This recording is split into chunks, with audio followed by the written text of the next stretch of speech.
ng bayan, maasahan anumang panahon. Magandang araw po sa ating lahat. Narito ang update sa lagi ng panahon ngayong araw ng Sabado, April 13, 2024. Ngayong araw ay ang easterlies pa rin ang patuloy na makakapekto sa malaking bahagi ng ating bansa.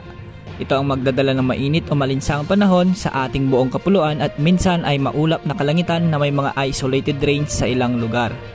Kahapon, araw ng Biyernes, ay pumalo ang pinakamataas na heat index sa Dagupan City, Pangasinan sa 44 degrees Celsius. Ngayong araw, posibleng pumalo ang pinakamataas na heat index na 45 degrees Celsius sa Dagupan City, Pangasinan ulit. Ito na ang ika-6 na araw na naitala ang pinakamataas na heat index sa nasabing lungsod sa buong bansa.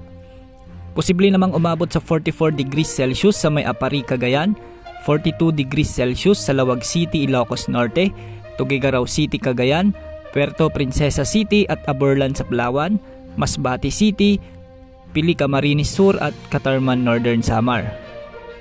Ang mga heat index na ito ay nasa danger level na ayon sa kategorya ng Pag-asa. Patuloy nating pinapayuhan ang lahat na maging alerto sa banta ng heat stroke, heat exhaustion, heat cramps at dehydration.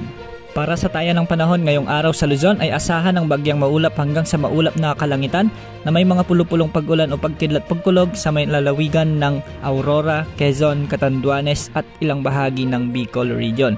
Magiging bahagyang maulap hanggang sa maulap naman ang mga kalangitan na may mga pulupulong pag-ulan o pagkidlat-pagkulog ang iiral sa Hilagang Samar, Oriental Mindoro, Marinduque at Romblon.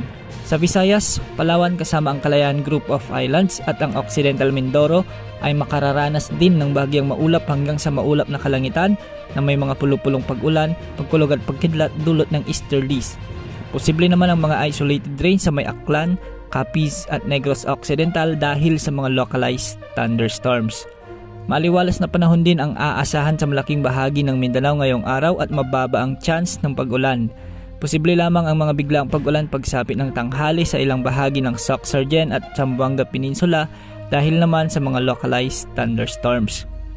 Samantala patuloy nating minomonitor ang cloud cluster na namataan sa silangan ng Mindanao at ayon sa wind outlook natin ay mababa naman ang tsansa nito na maging bagyo sa loob ng 24 oras.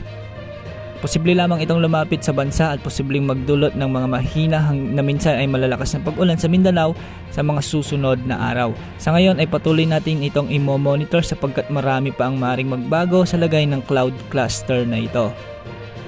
Sa ngayon wala ring nakataas na gale warning sa alinmang karagatang sakop ng ating bansa kaya malayong makapapamalaot ang mga sasakyang pandagat.